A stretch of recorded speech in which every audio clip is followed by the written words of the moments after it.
vœux du Nouvel An à la nation congolaise du président du mouvement républicain pour la libération du Congo, Francis Mouketo, Paris, le 1er janvier 2020. Congolaises, Congolais, mes chers compatriotes, de l'intérieur comme de l'extérieur, chers sympathisants et militants du mouvement républicain pour la libération du Congo, je vous adresse à chacune et à chacun de vous mes meilleurs vœux de Nouvel An. Je souhaite que l'année nouvelle vous apporte à toutes et à tous santé, bonheur et prospérité. Une heureuse année 2020 où les difficultés de tous les jours soient moins lourdes qu'en 2019. Mes vœux vont à l'endroit des retraités, des fonctionnaires et des étudiants qui ne reçoivent plus, respectivement, pension, salaire et bourse. Ces vœux vont aussi à ceux qui sont frappés par la maladie et qui sont privés des soins par l'absence des infrastructures sanitaires adéquates. Vœux également aux plus démunis, aux chômeurs, aux personnes vulnérables, ainsi qu'à tous ceux qui sont frappés par le deuil et l'isolement. Ces vœux s'adressent plus particulièrement aux orphelins et aux veuves victimes de toutes les guerres ethniques qui ont traversé toute l'histoire de notre pays. Il s'adresse à la jeunesse désœuvrée, victime de la mauvaise gouvernance d'un système ethnico-clanique finissant essoufflé qui a brisé tous les rêves possibles et inimaginables de cette jeunesse. Leurs compétences piétinées et des talents méprisés depuis l'indépendance de notre pays. Enfin, vœux à l'endroit des prisonniers politiques et d'opinion, victimes de l'injustice et de l'intolérance du régime de Brazzaville. Mes chers compatriotes, le Congo n'a aucun avenir avec le multipartisme ethnique ou l'ethnopartisme comme système politique qui divise et oppose les ethnies du Congo les unes contre les autres dans des guerres communautaires au travers des milices privées.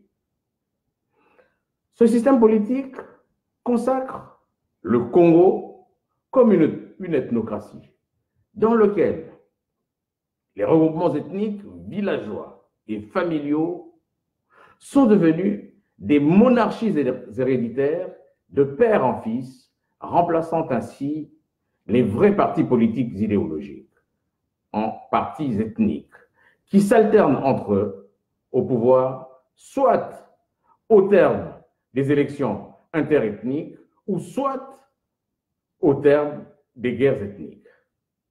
Mes chers compatriotes, le multipartisme ethnique ou l'ethnopartisme sous-jacent est donc une caractéristique principale du système politique congolais. Il compte désormais plus d'une trentaine de partis politiques ethniques, familiaux et villageois, autorisés, reconnus, enregistrés par les autorités de Brazzaville comme fondement de la fausse démocratie à la congolaise. C'est ce système politique qui engendre tous les maux qui minent le Congo que nous déplorons tous aujourd'hui, entre autres. Le népotisme, l'ethnocentrisme, l'enrichissement illicite, la corruption, l'impunité, la concussion, les fraudes de tous ordres. la confiscation de toutes les libertés individuelles et collectives, et enfin, les guerres ethniques ou communautaires. Mes chers compatriotes, comment peut-on parler d'une république une et indivisible quand un regroupement ethnique peut aller massacrer un autre dans le même pays et se mettre à festoyer autour du butin de guerre, pendant que l'ethnie vaincue et massacrée pleure ses morts? Comment peut-on parler d'une république du Congo, une et indivisible, quand le regroupement ethnique au pouvoir et ses courtisans, en complicité avec les multinationales et toute l'oligarchie financière internationale, jouissent de tous les pans économiques et de toutes les richesses du pays au milieu de la misère des autres ethnies composant le peuple congolais? Nous devons mettre, coûte que coûte, fin à l'ethnocratie, à ces démêlés et à cette forme de revanche ethnique qui produira toujours des régimes de la même nature, quelle que soit l'alternance ethnique au pouvoir. Nous devons aller vers un État-nation, un État de droit qui n'a pour fondement final que l'intérêt général, au détriment des intérêts ethniques, claniques et personnels.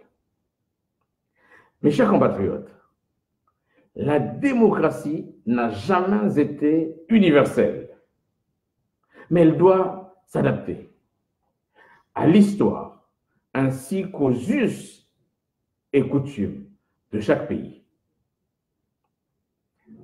Mes chers compatriotes, en tant que locomotive et force motrice, le mouvement républicain pour la libération du Congo, qui a toujours combattu toute forme de discrimination et de dictature ethnique,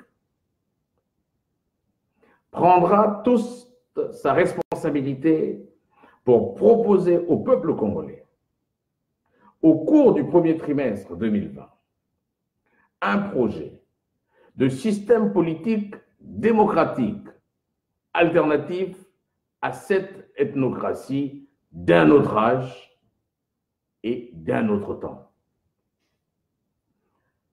Mes chers compatriotes, afin d'éviter les crises post-électorales et les guerres fratricides ethniques qui ont toujours ensanglanté et endeuillé notre pays, à des pareilles consultations électorales, le futur projet sera basé sur une démocratie représentative qui tiendra compte de notre culture, de la réalité ethnique du Congo, de la place de choix qu'occupent nos ethnies, dans un état de droit foncièrement décentralisé à l'extrême et doté, des institutions nationales collégiales et équitables, dont les dirigeants seront élus sur quota par chaque région. 2. Des conseils régionaux totalement autonomes seront mis en place par des conseillers régionaux élus par chaque région pour chaque région. Ils recevront pour leur budget de fonctionnement la répartition équitable des revenus nationaux de toutes les richesses du Congo par l'intermédiaire des institutions nationales collégiales et équitables pour gouverner sereinement et développer leur région. Ainsi, chaque région pourra se développer économiquement en toute autonomie, selon ses besoins et ses spécificités. Mes chers compatriotes, enfin, concernant le dialogue institutionnel en marge ou le monologue du pouvoir de Brazzaville proposé aux Congolais, il ne réglera aucun problème structurel que connaît notre pays depuis les indépendances. Mes chers compatriotes, le mouvement républicain pour la libération du Congo pense que la conférence internationale sous l'égide des Nations Unies, à l'extérieur ou bien à l'intérieur du Congo, permettra de sécuriser les débats, les conférenciers, et pourra permettre de trancher et de régler définitivement tous les contentieux historiques qui empoisonnent la vie de la nation. Il nous faudra donc des partenaires et des interlocuteurs forts et conscients de leurs responsabilités, des syndicats, des organisations professionnelles, des associations et la société civile congolaise. Il faudra surtout que nous nous apprenions à nous écouter davantage. J'en appelle à chacun à prendre toute sa part dans cette future conférence, dont dépend notre capacité à nous reformer. Mes chers compatriotes, je souhaite enfin de tout cœur à toutes et à tous une meilleure année 2020 qui satisfasse pleinement vos entreprises, vos rêves, vos espoirs et vos ambitions. Heureuse année pour vous-même, vos enfants, votre entourage le plus proche. Vive le Congo, vive la République.